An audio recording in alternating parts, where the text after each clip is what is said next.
ada di Polman. Terima kasih Pak. Assalamualaikum warahmatullahi wabarakatuh. Waalaikumsalam warahmatullahi wabarakatuh. Baik, terima kasih atas pengantarnya, Pak Kadit. Di sini kami juga bersama Bu Anita itu nanti akan memberikan gambaran-gambaran mengenai strategi dalam langkah yang bisa dilakukan sehingga nantinya teman-teman di Polman ini dalam penilaian di IGA ini bisa kita ikuti dengan baik. Bagaimana Bu Anita? Apa ada semacam pengantar slide yang bisa diberikan ke teman-teman Polman, Bu? Atau seperti apa? Ada yang sudah bisa kita sampaikan, Bu Anita?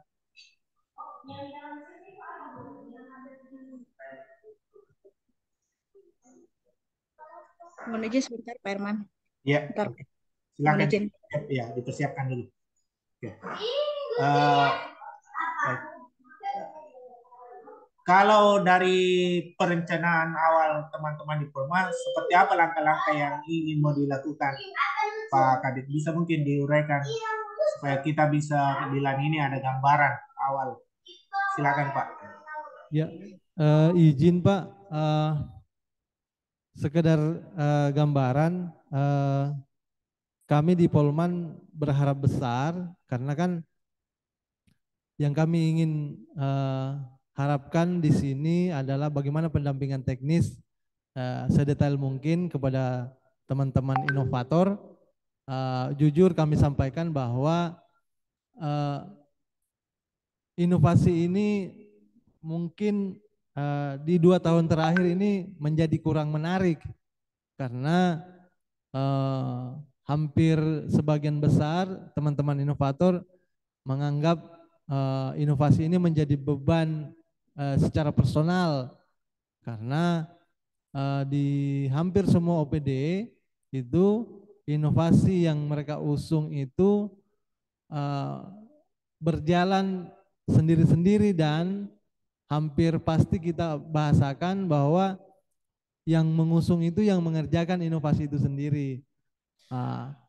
Pun mereka membuat tim di dalam inovasi itu, namun realitasnya tidak seperti apa yang ada dalam tim, tidak terlalu bekerja sama dengan baik, sehingga inovasi itu cenderung hanya stuck, sekedar hanya seremoni untuk menggugurkan kewajiban bagi OPD dalam pelaksanaan inovasi. Nah, kami berharap sebenarnya pendampingan ini baik secara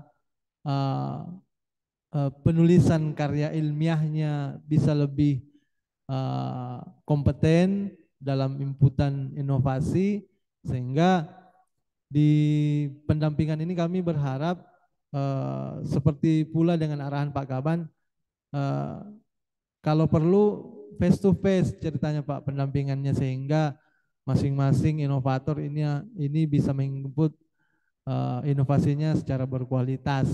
Nah, jujur kami lihat bahwa indikator yang digunakan dalam IGA ini kan hampir setiap tahun sama saja Pak indikator-indikatornya, cuman setiap tahun itu kan ada updating di masing-masing inovasi, sehingga kami berharap di pendampingan ini kami akan mengundang seluruh inovator yang ada, yang kami anggap bisa berkompetisi di level nasional, sehingga isian-isian ini bisa lebih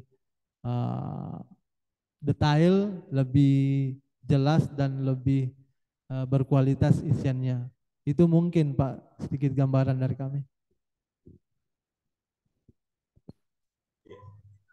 Saya kira sudah ya apa yang tadi Pak Kabit sudah sampaikan, kondisi realnya mengenai teman-teman yang terlibat dalam perencanaan inovasi di OPD-OPD-nya. Ya, para inovator itu masih cenderung berjalan sendiri ya. Ya, kemudian ya untuk itu mungkin mereka nanti ya butuhlah ada semacam pembekalan-pembekalan ya nantinya juga kalau dipercayakan pendampingan dari kami dari LAN untuk bagaimana memberikan semacam insight, semacam strategi tersendiri ya dalam uh, mengimplementasikan inovasinya yang telah dicanangkan itu supaya tetap berjalan dan bisa dilakukan ya diimplementasikan oleh semua yang terkait. Saya kira itu tujuan yang baik dari teman-teman Balit Bangda ini di Pulma ini untuk bagaimana bisa menghidupkan inovasi-inovasi sehingga nanti apa yang menjadi kebutuhan dalam uh, pemenuhan data-data di IGA itu bisa dicapai. Bagaimana Bu Anita, sudah bisa disampaikan? Oke, baik. Kalau begitu untuk selengkapnya mengenai langkah-langkah dan strategi pencapaian dan pelaksanaan inovasi itu, nanti ada Ibu Anita yang akan menyampaikan. Pak, izin Pak Kabit, beliau ini sudah sering jadi narasumber untuk teman-teman khususnya di Sulawesi Selatan dan sekitarnya dalam pendampingan mengenai pelaksanaan inovasi di daerah. Silakan Bu Anita. Siap. Terima kasih Pak Herman. Suara saya terdengar? Ya, baik-baik. Terdengar dengan baik. Ya. Jelas, Bu. Oke. Ya, terima kasih. Assalamualaikum warahmatullahi wabarakatuh. Yang saya hormati Bapak-Bapak dari Balitbang Kren Polewali Mandar. Mohon maaf tadi saya tidak hadir di awal-awal karena tadi ada tamu dari Provinsi Sulbar yang harus saya layani dulu Bapak Ibu. Karena tadi barusan Pak Herman menyampaikan ke saya, jadi saya bilang pukul 10 aja Pak Herman, karena saya ada tamu dulu dari kawan-kawan menuju. Mohon maaf atas keterlambatannya. Ya, tadi saya mendengar di ujung-ujung diskusi bahwa ada permasalahan di mana inovasi daerah di Kabupaten Pulman belum sesuai harapan, bahkan di kalangan ASN itu sampai kepada titik jenuh. Kenapa saya bilang sampai pada titik jenuh? Karena dianggap hanya sekedar menggugurkan kewajiban dan bukan sebagai bagian dari kebutuhan. Nah, ini bukan persoalan yang hanya ada di Polman, tapi hampir di sebagian daerah menganggap ini inovasi adalah beban. Karena inovasi ini adalah beban, maka menghabituasinya memerlukan pendekatan-pendekatan yang lebih baik. Sebenarnya di kebijakan inovasi daerah di PP 38 2017 kita mengenal pelaku-pelaku inovasi. Dijelaskan bahwa ada 4 pelaku inovasi, yaitu kepala daerah itu sendiri, kemudian DPRD, kemudian ke perangkat daerah yang kita sebut sebagai One Agency, One Innovation. Kemudian disebutkan juga bahwa pelaku inovasi adalah individu ASN itu, sehingga kita mengenal di LAN itu ada istilah One ASN, One Innovation. Dan yang terakhir, masyarakat itu sendiri. Nah, untuk One Agency, One Innovation ini sebenarnya digagas dan diukur dengan pengukuran indeks inovasi daerah. Sedangkan untuk One ASN, One Innovation sendiri, ada 2 cara mengukurnya sebenarnya. Pertama, diukur dengan ukuran SKP, hanya di PP 30 2019 tentang peraturan pemerintah tentang penilaian kinerja ASN. Dijelaskan itu salah satu pembeda antara ASN berkinerja baik dan sangat baik adalah terletak pada inovasinya. Kalau ASN sudah bekerja sangat baik tapi tidak memiliki inovasi, maka orang itu tetap kita sebut ASN yang baik, bukan ASN yang sangat baik. Dalam pendekatan petunjuk teknis terbaru di Permen-Pan 8 Permen-Pan 6 2022, pengganti dari Permen-Pan 8 2021, inovasi ini kemudian dimasukkan ke dalam sebagai salah satu dari perilaku berakhlak. Yang mana itu di kemampuan beradaptasi dan adaptif itu sendiri. Termasuk adaptif adalah selalu melakukan perubahan. Juga masuk di salah satu perilaku yang secara tidak tersirat, tapi sebenarnya itu juga bagian dari inovasi, yaitu di perilaku orientasi pelayanan. Di mana orientasi pelayanan itu seorang ASN harus memenuhi kebutuhan dari stakeholder. Jadi memahami kebutuhan pelanggan itu bagian dari berakhlak dari ASN. Nah, untuk memenuhi kebutuhan masyarakat tentu kita harus menggunakan dengan pendekatan inovasi. Kenapa harus dengan pendekatan inovasi? Karena kebutuhan-kebutuhan masyarakat sekarang ini tidak dapat diselesaikan hanya dengan pendekatan anggaran. Karena anggaran terbatas, sumber daya terbatas, sehingga kawan-kawan diminta berpikir out of the box untuk menyelesaikan kebutuhan-kebutuhan tanpa melulu tergantung pada anggaran.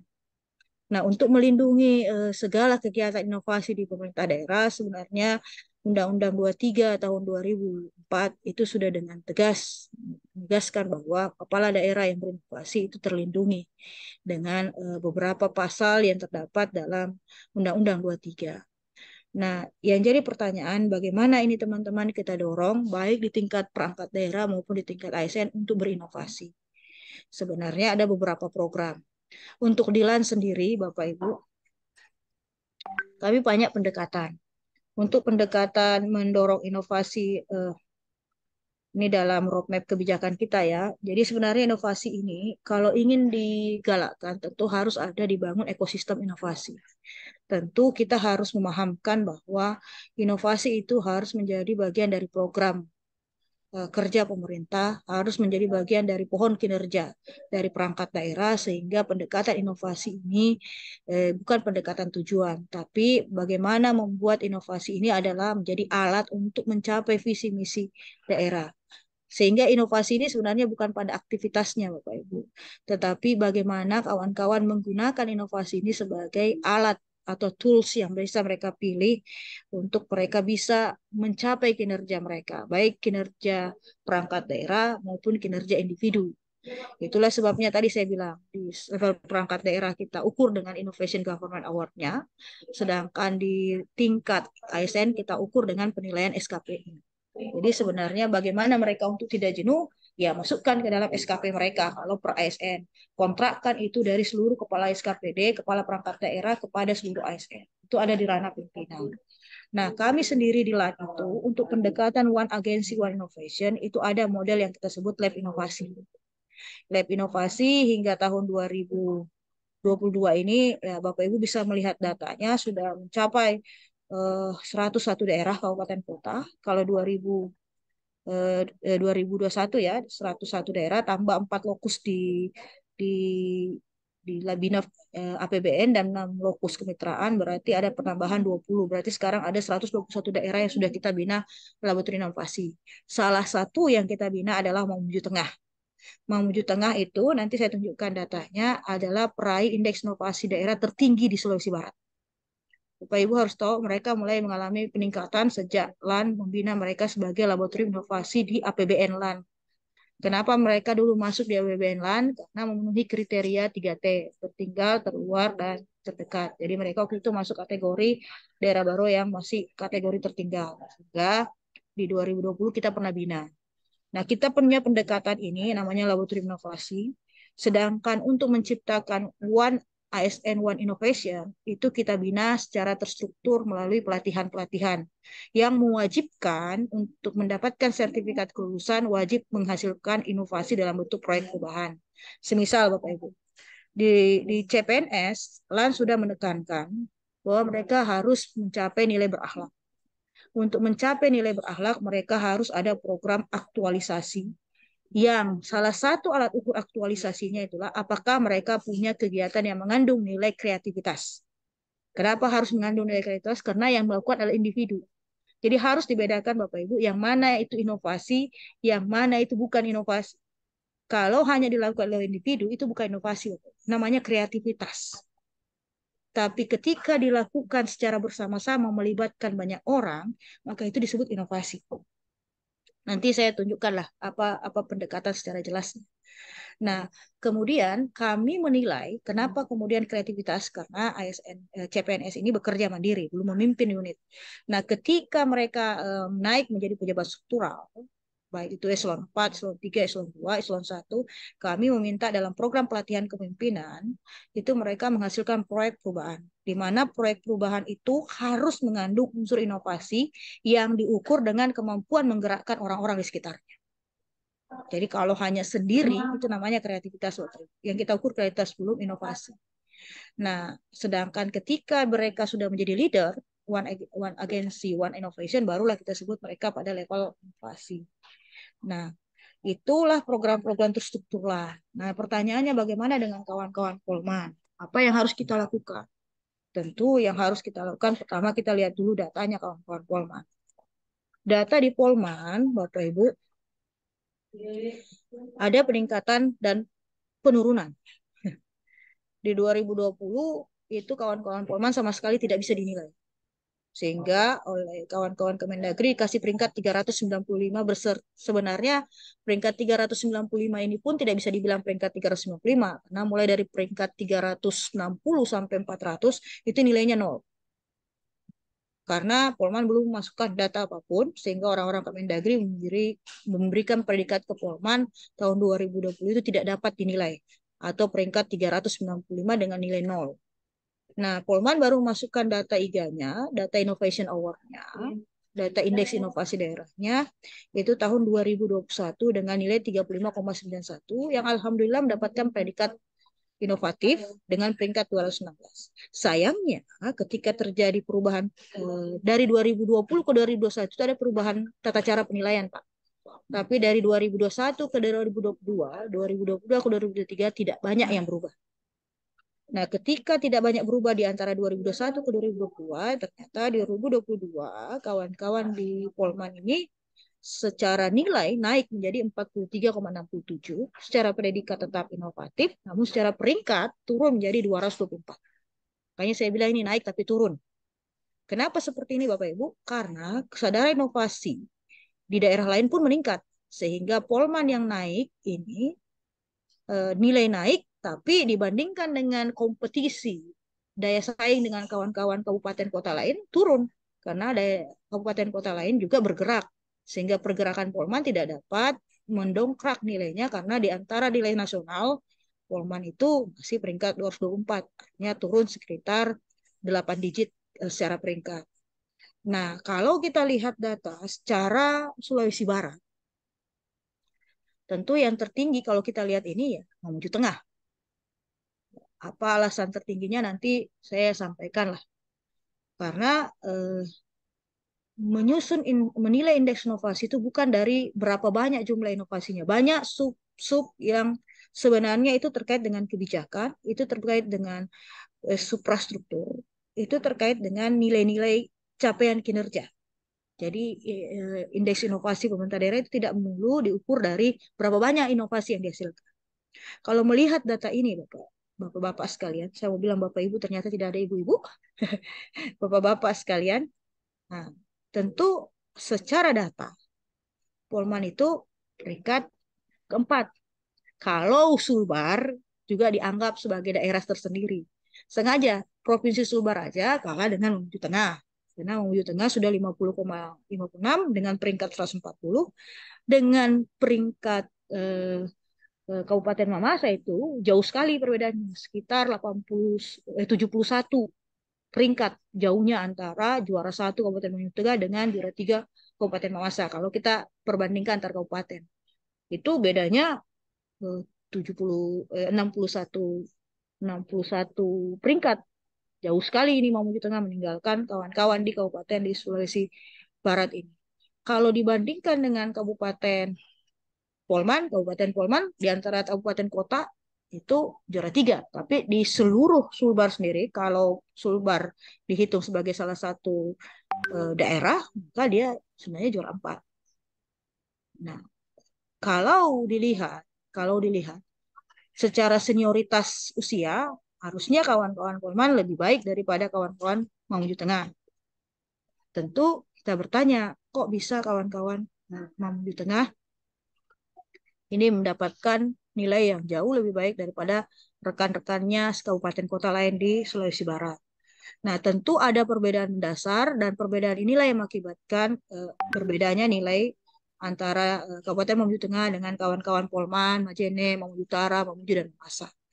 Nah, kita harus memahami dulu Bapak Ibu apa yang dinilai di indeks inovasi daerah.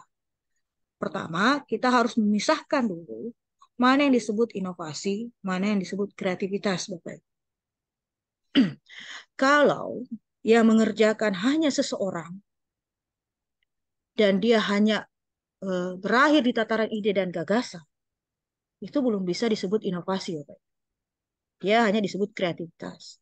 Makanya kawan-kawan di CPNS ketika mereka ikut ujian latsar, habituasi, di dalam instrumen penilaian kita tidak menilai apakah mereka memiliki inovasi. Kami hanya menilai adakah unsur kreativitas di dalam kegiatan-kegiatan habituasi mereka. Karena mereka baru bersifat ide, gagasan, dan kalaupun dikerjakan, tidak melibatkan banyak orang, dan belum memberikan nilai tambah yang lebih. Sehingga kita memutuskan, kalaupun mereka tidak bisa menggerakkan, minimal ide-ide mereka sudah mengandung gagasan-gagasan yang bersifat kreatif.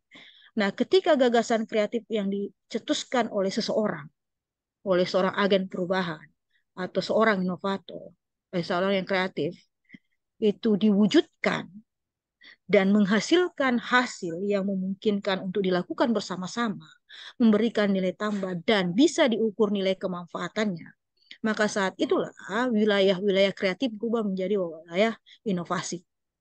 Makanya kenapa di pelatihan kepemimpinan itu wajib ada tim perubahan, karena dia harus dikerjakan bersama-sama, memungkinkan dilakukan ini bersama-sama, Bapak. Sehingga dia disebut inovasi.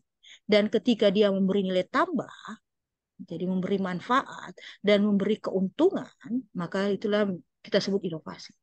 Ketika inovasi ini terus-menerus dikerjakan, diperbaiki, disempurnakan, ada keberlanjutan, maka di situ ada wilayah improve.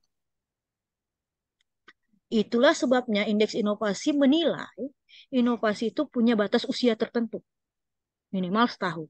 Tetapi ketika mengikuti lomba KIPP, kompetisi inovasi publik, dipersyaratkan 2 tahun. Karena kita bukan hanya menilai inovasi, tapi seberapa inovasi itu sudah sampai ke improvement. Sehingga itulah perbedaan kenapa Innovation Government Award yang kita ajukan hanya setahun, kemudian kompetisi inovasi, indeks inovasi, kompetisi inovasi pelayanan publik itu mensyaratkan 2 tahun. Karena mereka memiliki perbedaan penilaian. Ya kan? Dan ketika inovasi itu bisa memiliki daya saing, semisal pemenang inovasi di Sulawesi Selatan ada 2 yang cukup besar yang kita bina di LAN. Pertama itu di Parepare, namanya Sri Kandi Berdaya. Dia sudah ikut diperlombakan dalam United Nations Public Award, sudah masuk di KIPP, lolos administratif, masuk 90 besar dan masuk 45. Dan dia berhasil diikutkan dalam kompetisi United Public Service Award, maka ketika itulah kita sebut inovasi sudah berdampak, outcome-nya sudah kelihatan. Itulah yang kita sebut inovasi berdaya saing. Makanya yang diberi dana insentif daerah dari hasil kompetisi inovasi pelayanan publik itu ada yang masuk top 45.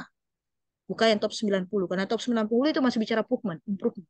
Tapi begitu dia masuk top 45, dia sudah memiliki daya saing. Maka orang inovasi yang memiliki daya saing, seperti Sri Kandi Berdaya, itu diberikan DID karena sudah memberikan outcome, ya kan? Sudah mampu bersaing antar daerah dan negara. Diberikanlah dia sudah menghasilkan outcome, di mana Sri Kandi Berdaya itu sudah berhasil memberdayakan wanita-wanita nelayan. Wanita-wanita nelayan ini sampai memiliki omset miliaran dalam kelompok wanita nelayannya.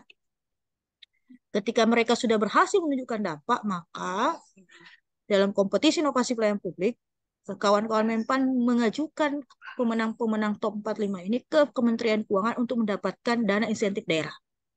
Sri Kandi Berdaya itu mendapatkan 2 tahun berturut-turut Parepare mendapatkan dana insentif daerah dari pemerintah pusat itu. Pertama mereka dapat 54 miliar. Kemudian kemarin Pak Wali Kota Parepare melaporkan ke kami mendapatkan lagi dana insentif daerah sekitar 60 miliar.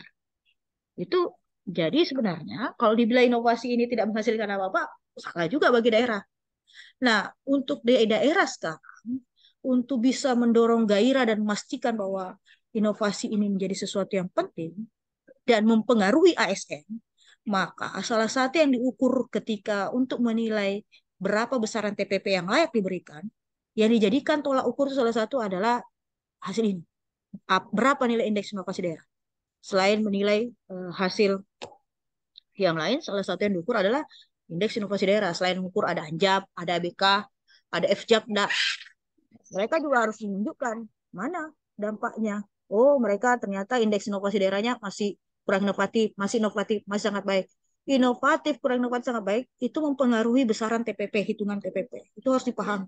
Itu ada sudah berlangsung sebenarnya sejak 4 tahun yang lalu, 2019 saya menjelaskan teman-teman bahwa edaran Menpan itu sudah.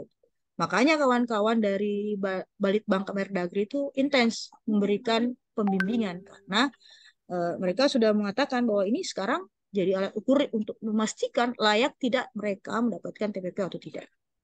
Jadi inovasi ini kalau kita ceritakan ke teman-teman memberikan manfaat seluar biasa ini, harusnya teman-teman tergugah. Dan bahwa inovasi ini menjadi salah satu yang harusnya diukur dalam SKP, harusnya teman-teman tidak menganggap inovasi ini beban, tapi kewajiban yang ketika kita kerjakan dengan baik akan memberikan manfaat yang baik pula. Nah, kenapa inovasi tidak berjalan dengan baik? Karena tidak ada ekosistem inovasi yang dibangun. Ekosistem inovasi yang dibangun inilah yang kita dorong kawan-kawan di daerah untuk bangun.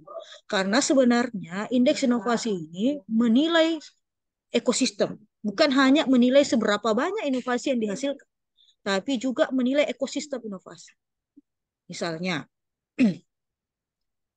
yang pertama kali dinilai ketika Bapak Ibu mengajukan data indeks inovasi daerah, itu yang dipertanyakan pertama mana visi misinya. Apakah RPJMD mengandung inovasi di dalam? Maka itu berbicara tentang regulasi, Bapak. Tersediakah perda perkada tentang inovasi daerah seperti amanat PP 38 sebagai basis program inovasi tahun berjalan dan evaluasi inovasi tahun sebelumnya. Nah, kebijakan ini juga diperlukan untuk memberi perlindungan bagi inovator sebagaimana amanat Undang-Undang 23 2014. Pertanyaan saya, selain banyak inovasi di Polman, apakah regulasi kebijakan inovasi di Polman sudah tersedia? Nah, teman-teman, kalau tidak tersedia harusnya membuat program untuk menyediakan ini. Yang kedua, apakah ada leadership di sana? Pimpinan harus menjadi role model dan menciptakan arsitektur inovasi harian. Dalam hal ini, pimpinan harus menyadari bahwa dalam SKP bawahannya, di tingkat kepala bidang, sekretaris, sampai ke tingkat CF dan pelaksana, harusnya inovasi itu masuk dalam ekspektasi pimpinan dalam aspek perilaku, terutama berakhlak, pada nilai berorientasi pelayanan, dan nilai adaptif tadi. Cuma sayangnya kawan-kawan nyusun SKP di berakhlak kepimpinan pendekatan penerimaan RB nomor 6 2020 itu belum menyadari bahwa ternyata di SKP di awal tahun harus ada ekspektasi pimpinan. Di sini pimpinan harus memberi role model ketika dia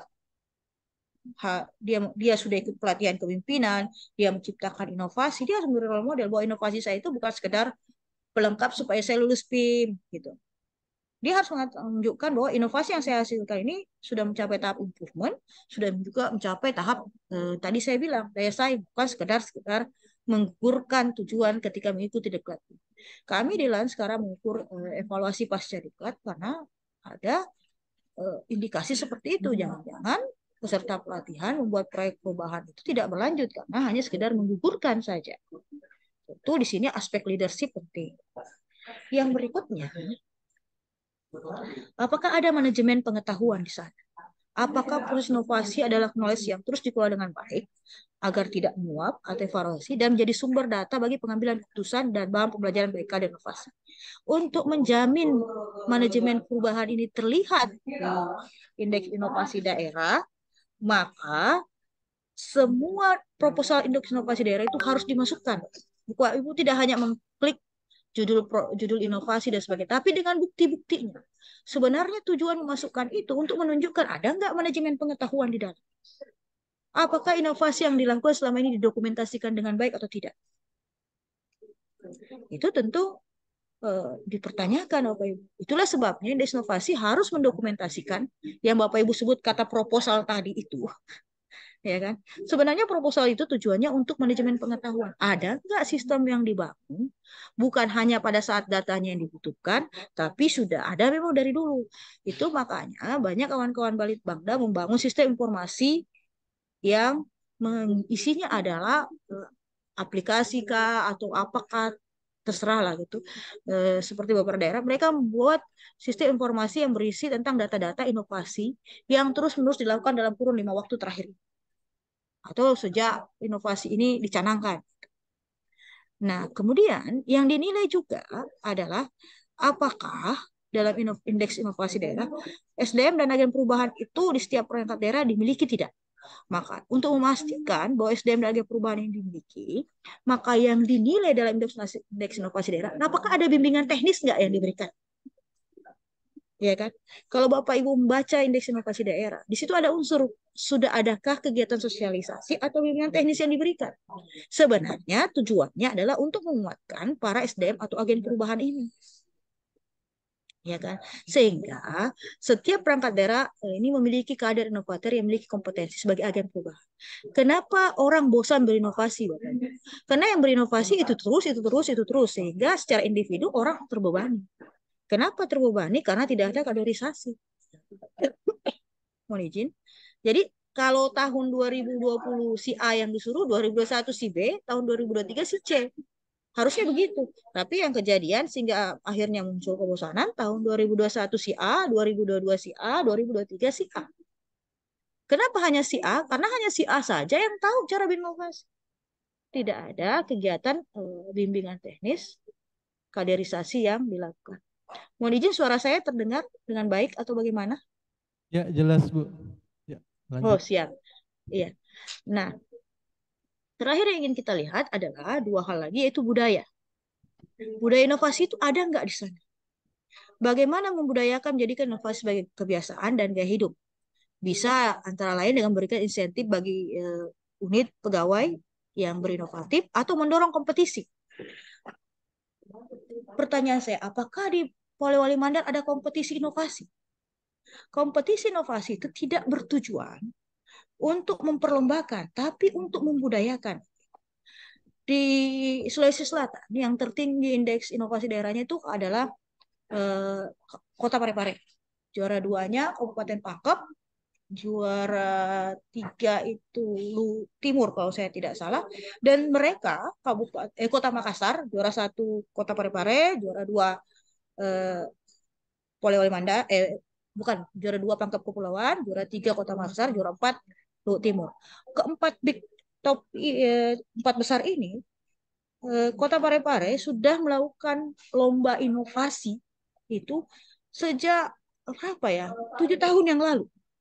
Periode pertama Pak Tovan Pawai sampai sekarang itu mereka bikin lomba inovasi. Dan tahukah Bapak bahwa setiap pemenang lomba inovasi itulah yang mereka dorong masuk ke KIPP, itulah yang mereka dorong untuk menang di kompetisi yang lebih tinggi. Termasuk si Kandi Berdaya itu mereka adalah juara 1 lomba inovasi Parepare kalau saya tidak salah tahun 2019 apa 2020. Juara 1. Begitu juara 1 mereka dikasih privilege, Anda harus bertanding lagi, berkompetisi ke tingkat yang lebih tinggi. Tujuan lomba inovasi ini, begitu dia menang inovasi, biasanya kami lah yang membimbing, kita kasih dia catatan, Anda kurang di sini. Sehingga ketika Anda melakukan improvement, perbaikan, Anda harus fokus di perbaikan A, B, C, D. Kemudian yang di Polman itu juga yang lebih dulu di Sulsel itu masuk ke pemenang KIPP itu adalah Pangkep. Dia punya apa dari Kak Erman yang punyanya Ibu Rukmi ini? Sekolah terapung itu sekolah. Ya, ini namanya sebentar saya tunjukkan. Pola apa ya itu? Ada saya. Iya, Ibu. Saya tadi agak matikan itu. Dia ada ya kelas perahu. Ini. Kelas perahu. Kelas perahu ini yang pertama. Jadi kelas perahu ini dia ikut Bapak Ibu. Kelas perahu ini juga dia pemenang lomba inovasi, bukan pemenang lomba inovasi, tapi dia juara 1 peserta PKP kalau saya tidak salah Pak Herman ya. Waktu itu dia masih S4, dia bikin proyek perubahan namanya kelas perahu, dia juara 1 di LAN. Karena juara 1 di LAN, kami dorong untuk bekerja sama dengan Australia Award itu. dengan kawan-kawan yang kebetulan punya jejaring kerja dengan Australia Award. Kemudian kita minta ikut KIPP, juara 1. Dan Alhamdulillah mereka menang sampai United Public Service Award. Kota Makassar ada juga satu yang menang, namanya Lebinov apa gitu. Lebinov Laboratorium Inovasi Kolaboratif. Lebinov keren namanya. Dia menang juga top 45 Sinopek KIPP Menpa. Kenapa begitu? Karena di Kota Makassar itu ada keputusan setiap tahun ada lomba inovasi. Dan dilaporkan di hadapan Pak Wali Kota siapa ikut dan tidak ikut gitu. Sehingga lomba ini sebenarnya masalah pride, gaya hidup. Kalau eh, kita menang, oh kita punya gengsi gitu. Jangan-jangan tidak ada lomba yang terstruktur, tidak ada penghargaan yang terstruktur, mengakibatkan orang bosan. Apa gunanya saya bikin gitu? Toh saya tidak pernah dihargai. Dan kami malah kemarin mendorong di Parepare, selain mengumumkan siapa perangkat daerah yang menang, jadi di Parepare itu pengumuman lomba inovasi itu diumumkan di HUT daerah. Di HUT daerah itu yang diumumkan itu pemenang lomba inovasi dan inovatornya siapa. Yang punya ide kreatif dan perangkat daerah yang membangun ide kreatif ini bersama-sama itu diumumkan. Sehingga budaya inovasi itu tercipta karena sudah menjadi kebiasaan dan gaya hidup. Malah kemarin di Luhut Timur itu mereka melejit dari peringkat 200 ke peringkat 99. Saya sampaikan ke Pak Bupati Luhut Timur. Saya ngomong, Pak, kalau Bapak ingin mendorong inovasi tak melejit dari peringkat 200 ke peringkat 100 besar, Bapak harus berani membuat sebuah lomba inovasi yang dalam pengumuman lombanya, Bapak harus memberikan apresiasi kepada semua pihak. Jadi mereka memberikan apresiasi kepada perangkat daerah yang tidak ikut lomba. Jadi mereka buatkan sertifikat terima kasih tidak berpartisipasi dalam lomba inovasi. Karena tidak berpartisipasi adalah partisipasi gitu saya bilang. Dan itu diumumkan lebih dulu sebelum mengumumkan siapa pemenang lomba inovasinya. Jadi mereka mengumumkan dulu penghargaan bagi perangkat daerah yang tidak berpartisipasi dan terima kasih atas partisipasinya dengan cara tersebut. Diumumkanlah dan diminta semua kepala perangkat daerahnya itu naik menerima penghargaan sertifikat tidak berpartisipasi dalam lomba inovasi. Itu satu hal. Dan waktu itu yang menilai lomba inovasi itu salah satu yang ikut adalah ketua PKK, istri Pak Bupati. Ya kan? Karena ada peserta lomba inovasinya yang tingkat masyarakat. Karena tadi itu perangkat inovasi daerah itu termasuk harus mengaktifkan inovasi di level masyarakat. Sehingga Ibu Wakil Bupati mensupport. Bahkan Ibu Wakil Bupati turun, Ibu Bupati, bukan Wakil Bupati, Ibu Bupati turun langsung menilai. Dan dia akhirnya sadar. Oh iya, dia sampaikan ke suaminya. Benar itu Pak. Banyak ternyata yang tidak berinovasi. Oh di sana, desa sana ada inovasinya dan harus kita hargai. Dan dengan turunnya pimpinan, jadi role model kepimpinan ya, Ibu Bupati yang penuh dengan kesibukan karena beliau PNS, dan beliau salah satu pejabat publik, beliau turun ke masyarakat, itu masyarakat senangnya minta ampun karena dihargai apa yang mereka kerjakan. Perangkat daerah juga menjadi lebih segan karena oh Ibu Bupati aja mau turun gitu menyelesaikan masalah ini sebagai perwakilan PKK ya. Itu dia turun. PKK dan Dharma Wanita. Jadi pendekatan Sri Kandi yang turun kemarin. Itu dalam rangka membudayakan inovasi. Yang terakhir, ini mengenai infrastruktur organisasi. Apakah ada anggaran yang diberikan untuk lomba inovasi tadi?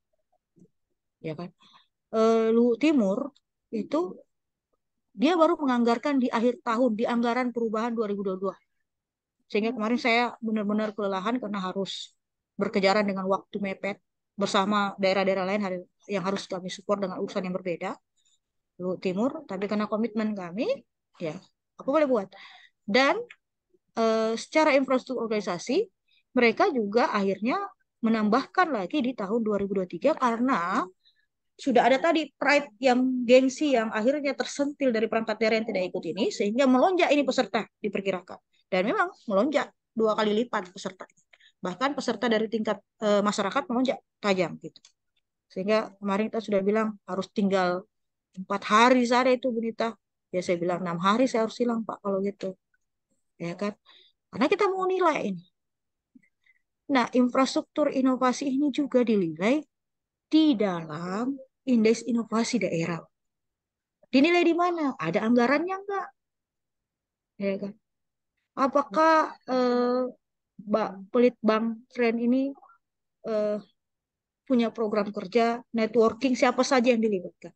Biasanya infrastruktur organisasi ini, ya kan, terkait juga dengan salah satu regulasi, yaitu ada enggak di sana dokumen inovasi daerah yang kita bilang sebagai dokumen eh, rencana induk kelitbangan dan di dokumen roadmap inovasi. Nah, sekarang sebelum kita berbicara ke perangkat daerah, teman-teman di Balitbangda ini punya nggak gambaran untuk membangun ekosistem inovasi daerah? Punya nggak roadmap?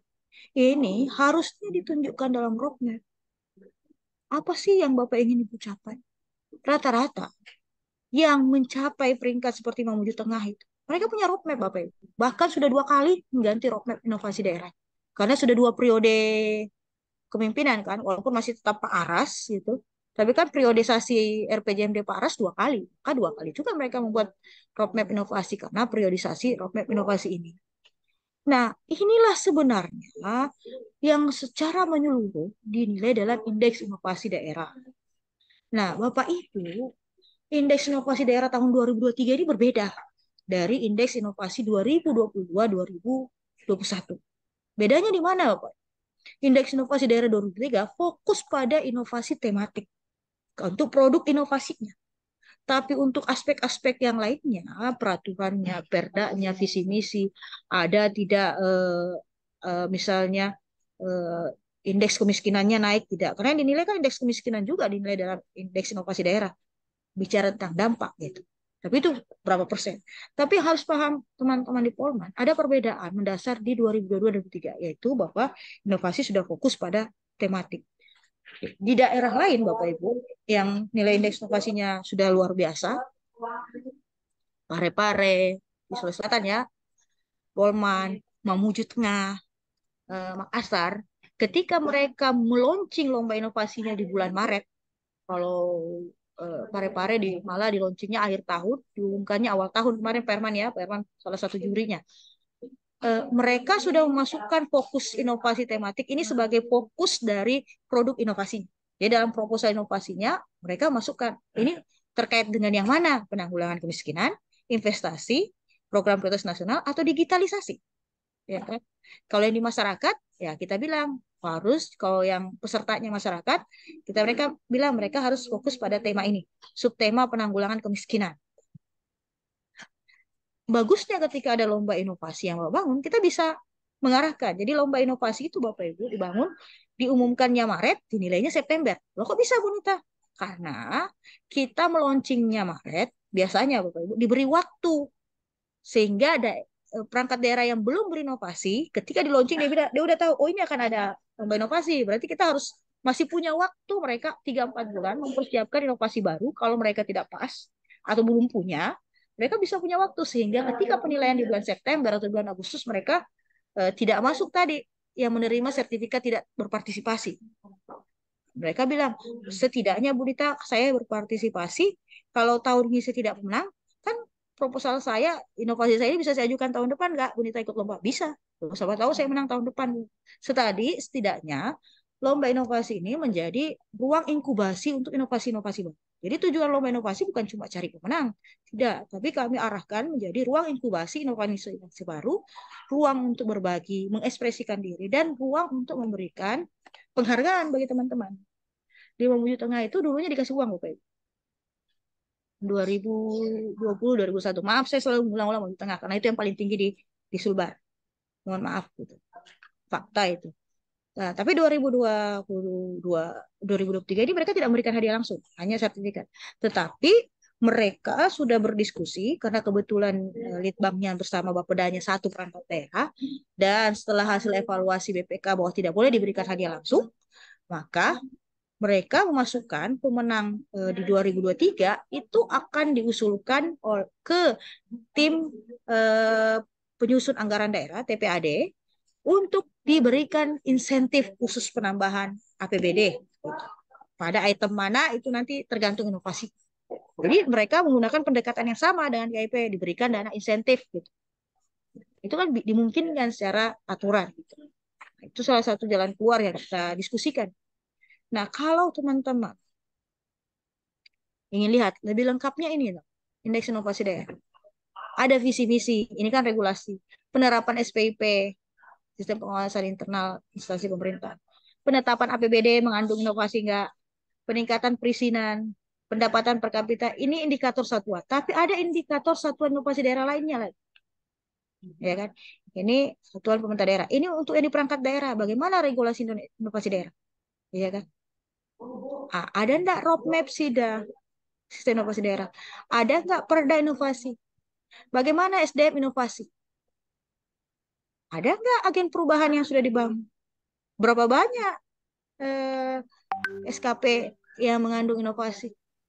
Berapa banyak inovator yang digaung? Ada nggak anggarannya? Ada nggak bimtek inovasi?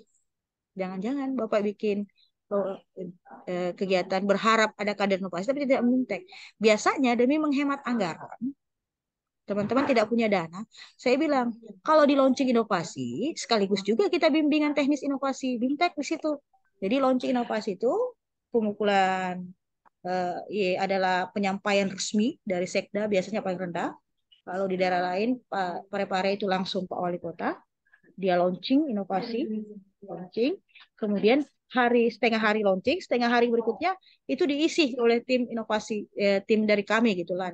Namanya kita bilang tim champion innovation, tim champion inovasi untuk membimtekkan semua calon-calon peserta bagaimana membuat proposal yang baik, kalau tidak punya inovasi bagaimana memulai mendiagnos cara membuat inovasi menggunakan pendekatan 5D, drum up, diagnos, desain, delivery, sampai kepada dokumentasi. Itu kita ajarkan. Jadi setengah hari launching, setengah hari adalah bimbingan. Sekaligus kita minta mereka bimbingan ini didokumentasikan untuk memenuhi tadi bahwa memang sudah dibikinkan BIMTEK.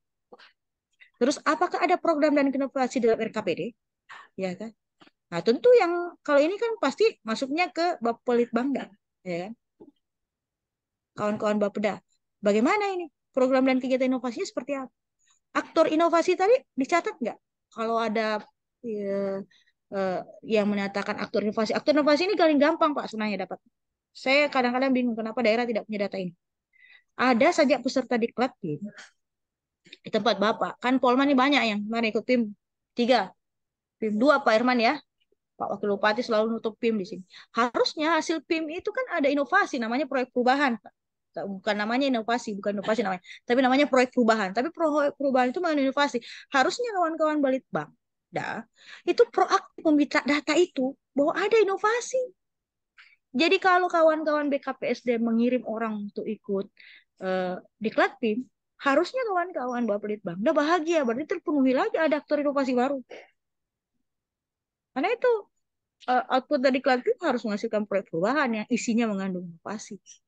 Bagaimana dengan pelaksanaan inovasi daerah? Ya kan? Apakah ada lomba? Bagaimana jejaring inovasi daerah? Pelaksanaan inovasi daerah, jejaring inovasi daerah, ini ada di dokumen SIDA, roadmap SIDA, roadmap sistem inovasi daerah. Dengan siapa Polman bekerja sama untuk meningkatkan inovasi? Pertemuan hari ini tidak tercatatkan secara dokumen surat Pak Herman ya, ini kan pertemuan informal ya. Harusnya Bapak bikin surat nih, minta tolong. Ini kan sebenarnya tidak perlu khawatir, nanti tidak ada uang Bu Rita, tidak ada ini, gak usah, sampaikan saja. Kami punya kegiatan namanya BORN Pak Herman ya, Bangkom 0 rupiah untuk negeri. Bisa minta bersurat itu, kelan minta bantuan untuk dilakukan sosialisasi, dan Bapak Ibu mendapatkan surat balasan dari kami, berarti Bapak punya jejaring kerja di sini. Bapak melibatkan kawan-kawan universitas, dosen untuk ikut terlibat dalam lomba inovasi, berarti Bapak melewatkan jejaring kerja kan? Bapak Ibu memanggil kawan-kawan Kemendagri untuk memberikan BIMTEK, itu jejaring inovasi. Dan sosialisasi inovasi daerah, ada pedoman teknis. Jadi kalau pedoman teknis ini seperti apa Bapak Ibu? Misalnya Perbup tentang inovasi daerah, itu pedoman teknis. Atau kalau tiap tahun bikin lomba, biasanya setiap tahun lomba itu ada pedoman teknis lomba. Ada setiap tahun. Ada kemudahan informasi daerah. Nah ini pertanyaan. mengenai sistem inovasi daerah di Balitbang. Ada nggak aplikasi baik yang online atau offline yang berisikan inovasi yang sudah dihasilkan, inovator yang sudah inovator di Kabupaten Polman. Harusnya semua alumni pelatihan itu dikasih masuk di dalam sistem informasi daerah. Karena kan pasti punya inovasi tadi kan. Dicatatkan nggak teman-teman itu? Kalau misalnya lelah mencari yang baru, gitu ya sudah. Peserta itulah yang dijadikan data update terus. Bagaimana pencipta inovasi? Apakah inovasi direplikasi? Misalnya ada inovasi di Puskesmas A bagus di Polman, ya kan? Sekarang pertanyaan, bagus berhasil di Puskesmas A, harusnya 10 puskesmas yang ada di Polman itu replikasi tadi inovasi yang sudah bagus itu. Dibikinkan surat keputusan Bupati Polman tentang eh, replikasi inovasi Puskesmas A kepada seluruh puskesmas di misalnya Kabupaten Polman. Bagaimana kemanfaatan inovasi? Apakah inovasi dimanfaatkan? Misalnya ada data. Nah, kita bikin evaluasi inovasi dan bagaimana kualitas inovasi daerah. Yang indikator satuan perangkat inovasi daerah ini yang jadi pimpinannya atau jadi leadernya untuk memastikan ini berjalan tentu kawan-kawan Balitbang.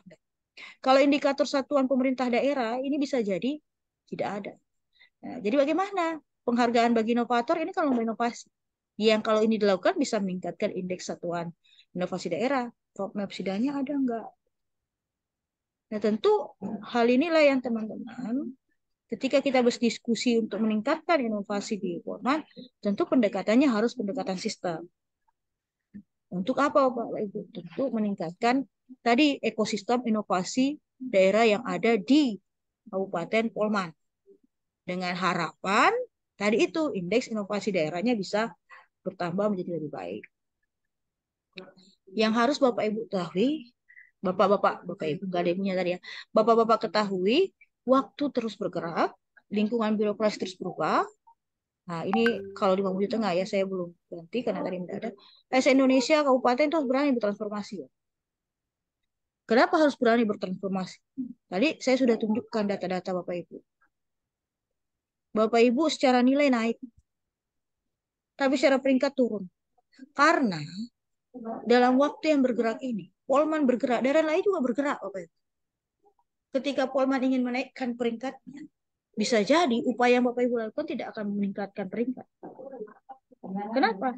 Karena upaya yang kita lakukan juga dilakukan oleh teman-teman di sekeliling Bapak Ibu. Bahkan lebih baik, lebih terstruktur.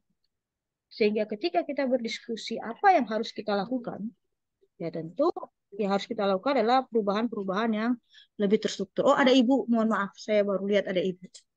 Nah, ini untuk pengantar inovasi, Bapak Ibu, sehingga Bapak Ibu bisa lebih memahami gitu bahwa sebenarnya indeks inovasi ini tidak hanya bicara ASN yang sudah mulai berkurang rasa inovasinya, tapi bisa jadi kita harus berbicara berkurangnya ASN yang terlibat inovasi, apa yang menyebabkan. Jadi pendekatan sebab akibat. Gitu. Indeks inovasi daerah Kabupaten Polman secara peringkat turun, secara nilai naik, itu apa yang menyebabkan? Sehingga akibatnya apa? Itu untuk pengantar diskusi kita, Bapak Ibu. Saya kira Bapak Ibu lebih paham inovasi, jadi saya bukan mengajari atau menggarami ini Bapak Ibu. Karena bicara dengan kawan-kawan Balitbang ini seperti apa ya? Saya mencoba menggarami air laut, nggak ada gunanya gitu. Karena laut sudah garam, Bapak Ibu sudah hebat gitu. Jadi saya cuma mengantar saja untuk kita berdiskusi sehingga kita bisa mengetahui langkah-langkah apa sih yang harus kita lakukan dalam waktu dekat ini sehingga harapan-harapan yang Bapak sebutkan tadi, fakta-fakta ASN yang mulai berkurang semangat inovasinya tadi bisa kita atasi gitu. Nah, diskusi ini cair, ini cuma pengantar. Selanjutnya saya persilahkan kepada Bapak Ibu untuk menjadikan tadi cerita saya sebagai bahan untuk berdiskusi. Ya, silakan Bapak Ibu, saya kembalikan ke Pak Herman mungkin ya, Pak Herman. Terima kasih Bu Nita. Saya kira ya sudah ada ya, pengantar kita memberikan gambaran awal mengenai bagaimana sih dalam membangun dan mengembangkan inovasi ini. Oke, saya kembalikan ke Pak Kabir. Eh, bisa mungkin dipandu kalau ada teman-teman di sana ada semacam satu dua yang mau ingin didiskusikan, silahkan. Ya, terima kasih Pak Herman, Ibu Anita, penjelasannya sangat lengkap dan lugas. Ini juga menjadi motivasi buat kami yang ada di Balitbang REN ini. Izin menginformasikan Ibu, Bapak bahwa yang hadir di rapat kita ini ada saya di Kepala Bidang Ekonomi, kemudian ada Kepala Bidang Sosial Budaya dan Kepala Bidang Infrastruktur Wilayah dan teman-teman fungsional peneliti dan perencana yang ada di Balitbang REN. Kami di Polman juga hampir sama dengan Memuju Tengah, satu kesatuan antara perencanaan dan penelitian. Nah, ini juga menjadi hal yang mungkin agak berat karena kegiatan perencanaan kita harus selesaikan, kemudian kita juga dibebani dengan kegiatan penelitian dan kondisi real saat ini khusus untuk peraturan Menteri Keuangan yang baru justru kegiatan-kegiatan penelitian yang lebih banyak disupport baik dari sisi penganggaran maupun dari sisi-sisi yang lain. Nah, mudah-mudahan ini pengantar kita bisa berdiskusi. Sebelum saya serahkan ke teman-teman yang lain, kami informasikan juga Bu, untuk rapat kita pada hari ini sebenarnya bagaimana yang tadi kami juga jelaskan praktis untuk kita mengikuti kompetisi IGA ini.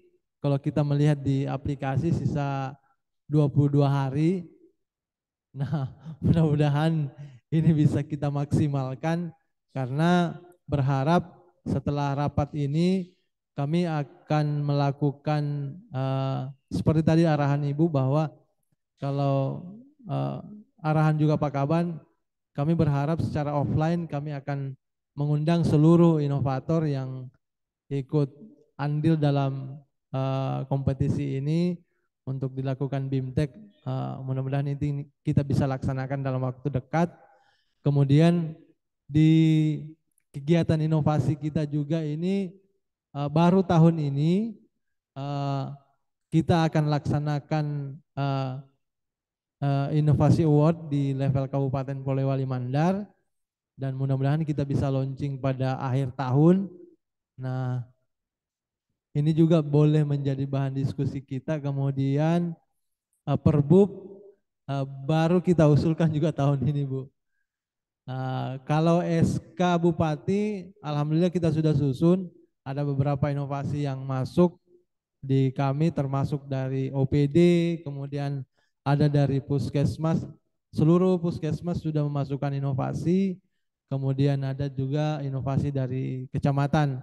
Nah, inovasi-inovasi ini yang masuk juga memang banyak dari hasil proyek perubahan Latpim 3 dan 2 ini yang masuk ke kami. Itu mungkin sekedar informasi Bapak Ibu dari pihak LAN.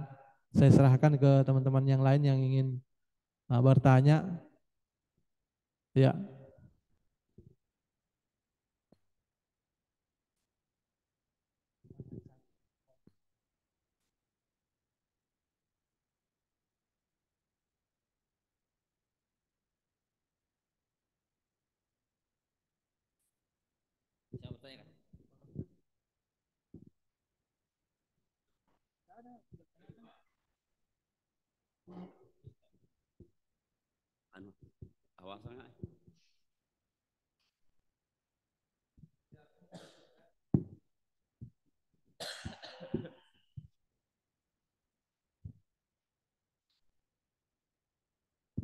Baik, terima kasih Bu Anita, Pak Herman yang kami hormati.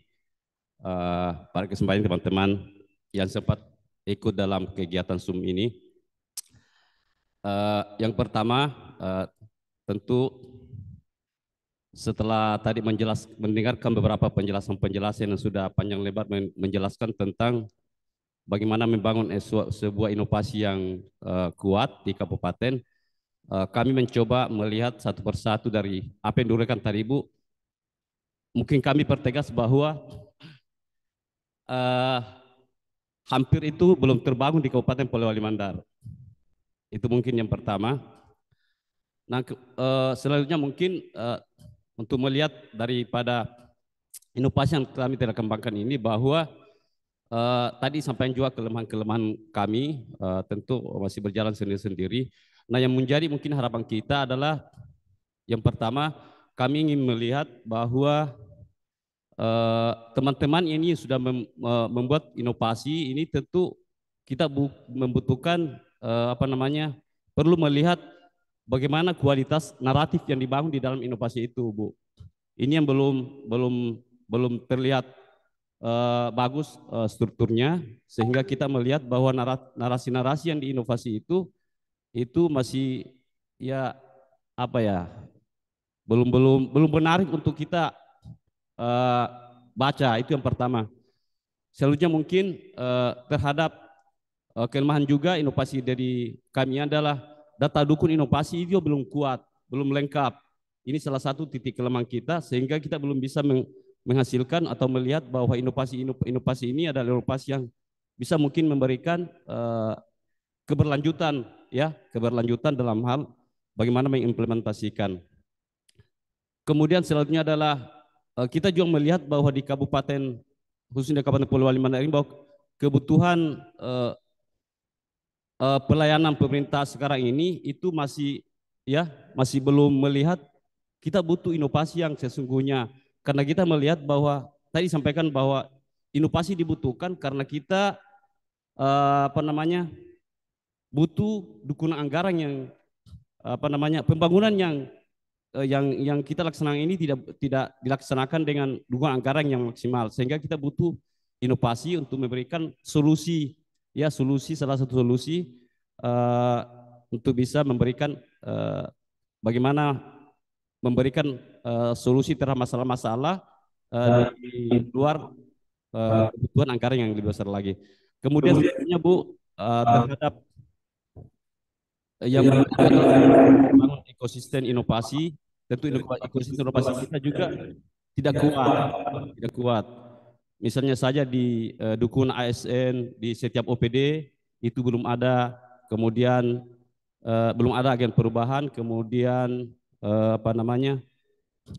membangun jejaring juga, karena kami melihat bahwa